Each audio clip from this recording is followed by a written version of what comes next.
Setiap orang punya insecure, rasa tidak aman, kekhawatiran dalam hidup. Hal-hal yang membuat kita khawatir, takut.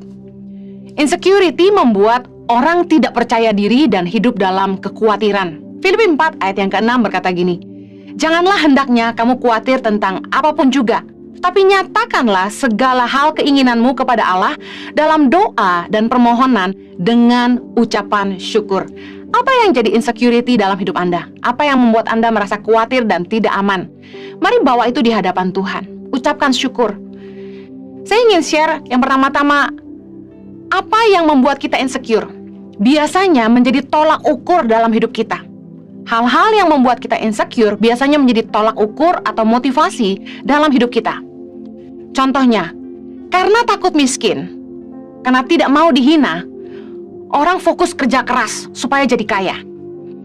Karena takut gemuk atau takut sakit, orang fokus diet dan olahraga. Karena takut pasangan selingkuh, biasanya para istri mulai merawat diri. Apa yang menjadi insecure, rasa tidak aman, kekhawatiran, dapat menjadi hal yang positif dalam hidup kita untuk kita selalu mawas diri dan berusaha lebih. Tetapi insecurity juga bisa membuat orang jadi tidak bersyukur, bahkan menyalahkan Tuhan, minder, tertutup, introvert, negatif, iri hati terhadap orang lain, malah suka mencari kesalahan orang lain, ambisius, cemburu berlebihan, curiga berlebihan. Insecurity punya nilai-nilai negatif dalam hidup kita. Mengapa orang insecure? Ada 3 hal yang saya ingin share. Yang pertama, karena keadaan. Contoh, karena pandemi, bencana alam, orang tentu kehilangan rasa aman. Di dalam masa pandemi ini, pasti banyak di antara kita yang bertanya, ini sampai kapan ya? Lalu ke depan bagaimana? Kita dipenuhi dengan rasa insecurity karena kita tidak pasti dengan masa depan kita. Yang kedua yang membuat orang merasa insecure adalah trauma di masa lalu.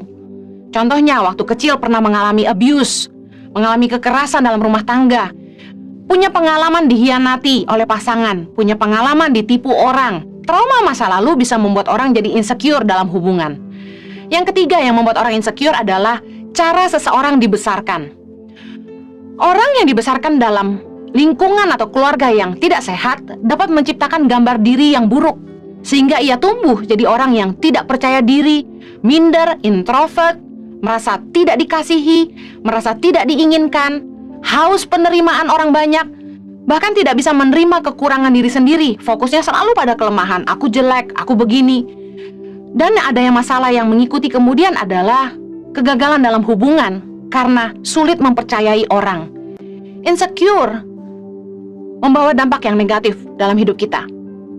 Contoh, waktu kecil oleh orang tua sering dibanding-bandingkan dengan kakak atau adik.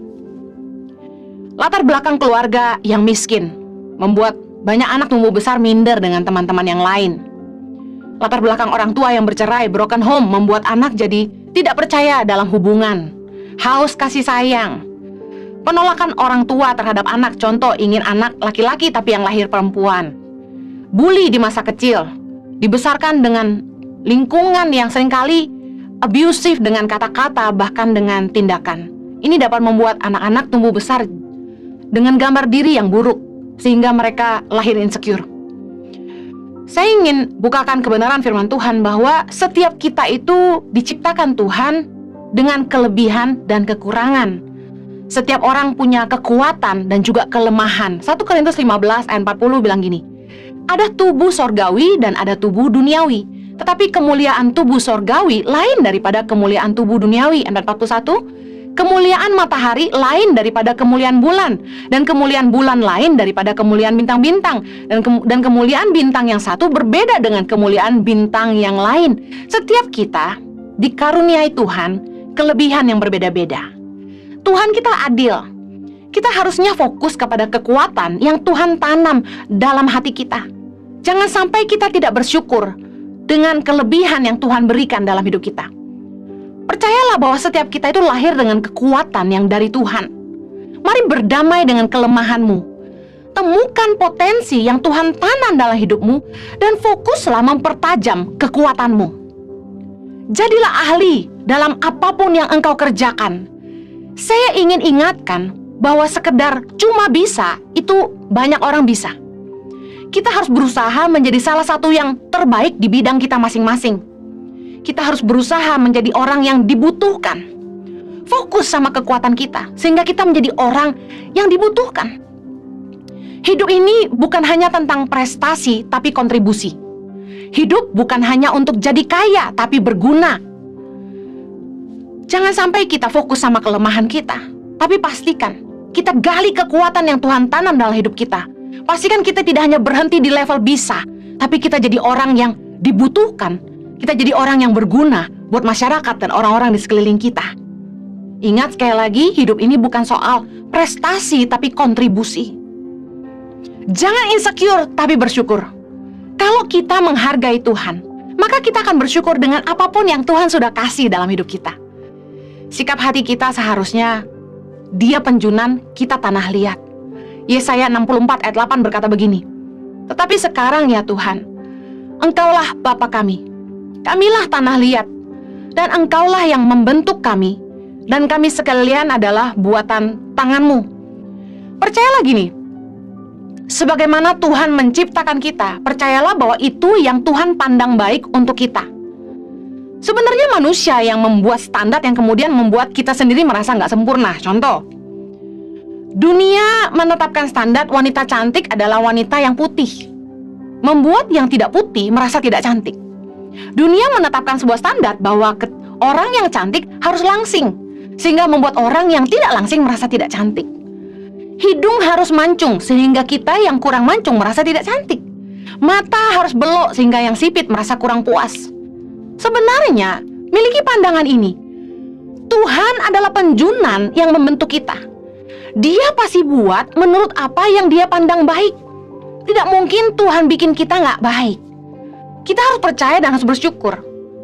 Sebagaimana Tuhan menciptakan kita, percayalah bahwa itu yang Dia pandang baik bagi kita. Tapi mari saya ingin level down ke pemikiran manusia. Kita merasa kita tidak sempurna. Kita merasa kita diciptakan tidak perfect, tidak sempurna. Kenapa Tuhan ciptakan kita tidak sempurna? 3 hal. Yang pertama, supaya kita tidak tinggi hati. Ketika kita belajar tidak tinggi hati karena kelemahan kita jadi belajar menghargai orang lain juga. Bayangkan kalau kita jadi manusia yang super hebat.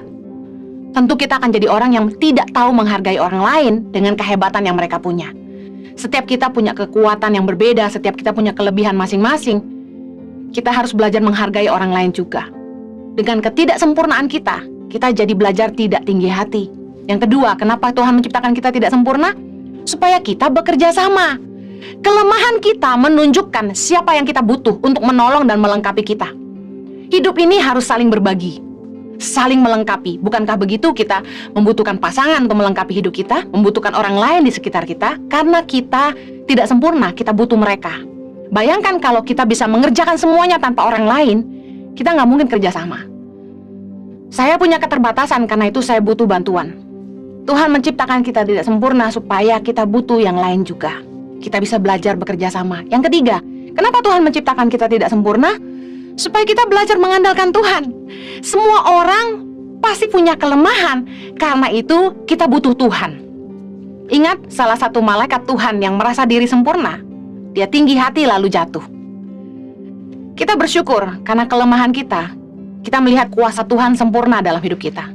2 Korintus 12 ayat yang ke-9 berkata begini, "Tetapi jawab Tuhan kepadaku, cukuplah kasih karuniaku bagimu, sebab justru dalam kelemahanlah kuasaku menjadi sempurna." Sebab itu, Paulus berkata, "Terlebih suka aku bermegah atas kelemahanku, supaya kuasa Kristus turun menaungi aku." Saya percaya apa yang menjadi kelemahan kita, yang membuat kita insecure, justru adalah cara Tuhan untuk membuat kita bersyukur. Tuhan bisa memakai kelemahan kita untuk menyatakan kemuliaan-Nya. Saya bersyukur Tuhan tidak membuat saya jadi orang yang super kaya, sehingga ketika saya bisa memberi makan lebih dari 5.000 anak di Indonesia, bisa menggaji 120-an guru di seluruh pelosok Indonesia. Orang tahu itu bukan karena saya, karena Henny orang biasa yang gak bisa apa-apa. Sehingga Tuhan dipermuliakan dalam hidup saya, dan tidak ada orang yang tidak bisa mengakui bahwa semuanya adalah pekerjaan Tuhan semata-mata. Karena mereka tahu bahwa saya bukan orang yang kaya raya. di dalam kelemahan kita, justru di dalam hal-hal yang kita tahu kita sendiri tidak mampu, disitulah kita mampu melihat Tuhan bekerja dengan nyata dalam hidup kita. Bukankah di masa pandemi ini, ketika semua serba sedikit, kita justru bersyukur, kita bisa melihat betapa Tuhan setia menyertai kita. Tidak ada satu pun dari kita yang dibiarkan Tuhan kelaparan. Bahkan orang-orang miskin yang tidur di jalanan, Tuhan mengirim orang-orang baik seperti Anda untuk menolong mereka. Tuhan itu baik. Kita seringkali fokusnya ke hal yang negatif. Kita selalu mengeluh dengan kekurangan kita. Kita nggak tahu bersyukur. Tapi seringkali Tuhan ingin menunjukkan kuasa-Nya dalam hidup kita. 1 Korintus 15 ayat 43. Ditaburkan dalam kehinaan, dibangkitkan dalam kemuliaan. Ditaburkan dalam kelemahan, dibangkitkan dalam kekuatan. Ayat ini keren banget. Kita yang mungkin lahir dari keluarga yang hina, keluarga broken home, yang orang tua kita nggak jelas kemana, tapi kita dibangkitkan dalam kemuliaan. Kalau dipikir-pikir, saya besar tanpa didampingi orang tua. Tapi hari ini, saya malah mengajarkan anak-anak muda tentang nilai-nilai moral. Memberi mereka motivasi bagaimana mereka harus hidup. Seperti nilai-nilai sopan santun, integritas, tidak aji mumpung, belajar tahu berterima kasih.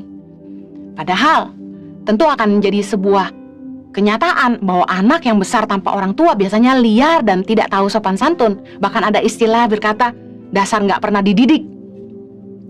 Tapi kenyataannya, saya yang lahir di keluarga broken home, besar tanpa pendampingan orang tua, hari ini pengajaran saya kuat dalam karakter.